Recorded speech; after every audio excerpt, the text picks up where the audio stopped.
13 अक्टूबर 1972 हम देखते हैं कि एक प्लेन हवा में उड़ रहा है जिसमें कुछ लड़के हंस खेल रहे हैं। उन्हें लग रहा है कि वो कुछ ही घंटों में सैन डिएगो पहुंचने वाले हैं, पर उनकी किस्मत ने कुछ और ही सोच रखा था।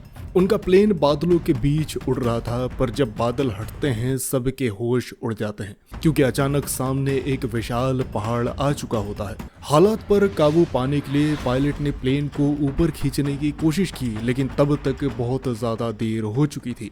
प्लेन पहाड़ से टकराता है और उसका पिछला हिस्सा टूटकर अलग हो जाता है। ये उस प्लेन में बैठे कुछ लोगों का आखिरी दिन था, पर यह कहानी यहाँ खत्म नहीं होती, क्योंकि अभी भी 33 लोग बाकी थे और उन्हें नहीं पता था कि अगले 72 दिन उनके जिंदगी के सबसे खतरनाक दिन बनने वाले हैं।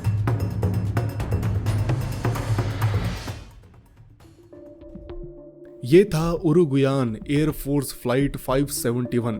इस प्लेन में कुल 45 लोग सवार थे, जिनमें एक रग्बी टीम के खिलाड़ी भी शामिल थे। उनका सफर उरुग्वेय से चिले की राजधानी सैंटियागो तक था, लेकिन बीच में पड़ते थे विशाल एंडेस माउंटेन्स।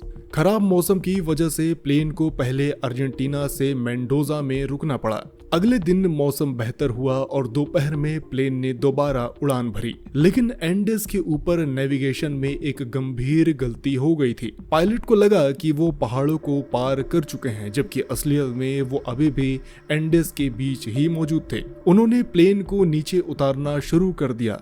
चारों तरफ बादल थे और कुछ दिखाई नहीं दे रहा था। तभी अचानक सामने पहाड़ दिखाई दिया और ये टक्कर इतनी जबरदस्त थी कि प्लेन टूटता हुआ बर्फ पर फिसलता चला गया और आखिरकार हजारों मीटर की ऊंचाई पर जाकर रुक गया। अब सर्वाइवर्स के सामने पहली समस्या थी ठंड। टेम्परेचर लगभग -30 डिग्री तक गिर सकता था और उनके पास प्रॉपर विंटर क्लोथिंग तक नहीं थे। उन्होंने टूटे हुए प्लेन के फ्यूजलेज को ही शेल्टर बना लिया, लेकिन अगली समस्या उससे भी बड़ी थी। थोड़े बहुत चॉकलेट, नट्स, जैम और कुछ बॉटल्स मौजूद थी। बचे 33 लोगों के लिए देखा जाए तो ये लगभग कुछ भी नहीं था। उन्होंने खाने के बेहद छोटे पोर्शंस बनाए, बर्फ को धूप में पिघलाकर पानी बनाया और हर सुबह एक ही उम्मीद रखते थे कि आज रेस्क्यू टीम आ जाएगी। प्लेन्स उनके ऊपर से गुजरे भी, सर्वाइवर्स ने चिल्लाया भी, हाथ भी दिखाए, बर्फ पर निशान भी बनाए, लेकिन सफेद बर्फ के बीच पड़ा सफेद एयरक्राफ्ट आसमान से लगभग ना के बराबर दिखाई देता था। और ऐसे ही दिन गुजरते गए और फिर उन्हें एक छोटा रेडियो मिला। उससे वो मैसेज भेज नहीं सकते थे, सिर्फ सुन सकते थे। और एक दिन उसी रेडियो से उन्हें एक ऐसी खबर मिली जिसने सबकी उम्मीद तोड़ के रख दी। सर्च ऑपरेशन बंद कर दिया जा चुका था। अथॉरिटीज को लगा कि इतने दिनों के बाद किसी का जिंदा बचना लगभग असंभव है। इसका मतलब बिल्कुल साफ था कि अब कोई उन्हें ढूंढने भी नहीं आने वाला। लेकिन उनकी मुसीबत अभी और ज्यादा बढ़ने वाली थी। खाना पूरी तरह खत्म हो चुका था। चारों तरफ सिर्फ बर्फ थी, ना पेड़ थे, ना पौधे और ना ही जानवर। उन्होंने लेदर और दूसरी चीजें तक खाने की कोशिश की, लेकिन शरीर उन्हें डाइजेस्ट नहीं कर पा रहा था। आखिरकार उनके सामने एक ऐसा फैसला आया जिसकी उन्होंने कभी कल्पना भी नहीं की थी। उनके आसपास उन पैसेंजर्स के शव पड़े थे जो क्रैश में मारे गए थे। उनमें उनके दोस्त थे, उनके टीममेट्स थे, किसी का कोई भाई था तो किसी का परिवार। लेकिन अगर सर्वाइवर्स को जिंदा रहना था तो उनके पास दूसरा फूड का सोर्स नहीं था। और जी हाँ, अब आप बिल्कुल सही सोच रहे हैं। लंबे डिस्कशन के बाद उन्होंने मृत साथियों के शरीर को फूड के रूप में इस्तेमाल करने का फैसला किया। ये चॉइस नहीं थी उनकी, ये उनका सर्वाइवल था। लेकिन अभी तक एंडेस ने अपनी सबसे खतरनाक चाल नहीं चली थी। एक रात अचानक पहाड़ से बहुत भारी आवाज सुनाई देती है। थोड़ी देर बाद इनको समझ आता है कि ये असल में एक एवलांच है। कुछ ही सेकंड में बर्फ का विशाल हिस्सा प्लेन के ऊपर आ गिरता है। लोग अंदर ही बर्फ में दब जाते हैं। चारों तरफ अंधेरा था, सांस लेने की जगह नहीं थी और बाहर निकलने का कोई रास्ता भी नहीं था। इस एवलांच में उनके कई और साथी मारे जाते हैं। अब सर्वाइवर समझ चुके थे कि अगर वो वहीं बैठे रहे तो एक एक करके सब मारे जाने वाले हैं।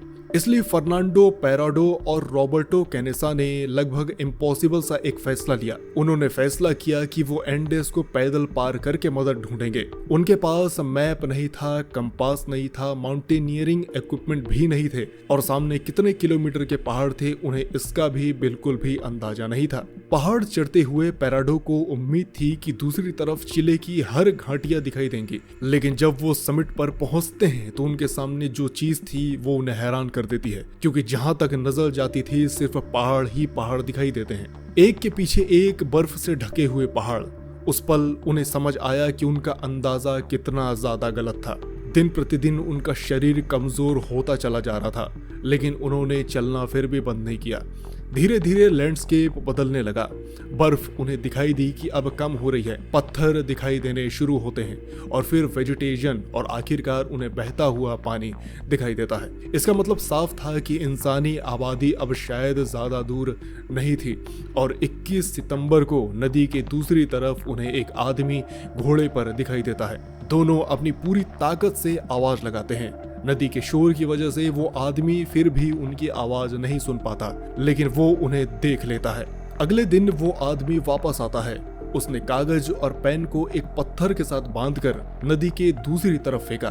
पेराडो ने उस कागज पर मैसेज लिखा कि वो उस प्लेन से आए हैं जो एंडेस में क्रैश हो चुका है और उनके साथी अभी भी पहाड़ों में जिंदा हैं। यही वो मैसेज था जिसने सब कुछ बदल दिया। अथॉरिटीज को खबर दी गई और हेलीकॉप्टर्स तैयार किए गए और 22 दिसंबर 1972 को क्रैश के लगभग 72 दिन बाद सर्वाइवर्स ने आसमान में हेलीकॉप्टर की आवाज सुनी। 45 लोगों ने यह सफर शुरू किया था, लेकिन सिर्फ 16 लोग जिंदा वापस लौटे। उन्होंने भयानक ठंड देखी, भूख देखी और अपने दोस्तों को भी खोया। एवलांच झेला और ऐसे फैसले किए जिनकी कल्पना सामान्य जिंदगी में करना भी बहुत ज्यादा मुश्किल है। लेकिन फ्लाइट 571 की कहानी हमें एक बहुत पावरफुल चीज सिखाती है। कभी कभी सर्वाइवल का मतलब सबसे ताकतवर होना नहीं होता। सर्वाइवल का मतलब होता है कि जब तुम्हारे पास उम्मीद रखने की कोई वजह ना बचे, तब भी तुम अगला कदम उठाते रहो। और शायद इसलिए आज 5 दशक बाद भी दुनिया इस घटना को सिर्फ एक प्लेन क्रैश के नाम से नहीं जानती, जबकि इसे कहा जाता है the miracle of the Andes. Thrill TV पर ऐसी और वीडियोस पाते रहने के लिए चैनल को सब्सक्राइब जरूर करें, साथ ही साथ बेल आइकन को भी जरूर दबाइए और साथ ही साथ इस वीडियो को देखिए क्योंकि ये वीडियो भी बहुत ज़्यादा इंटरेस्टिंग है।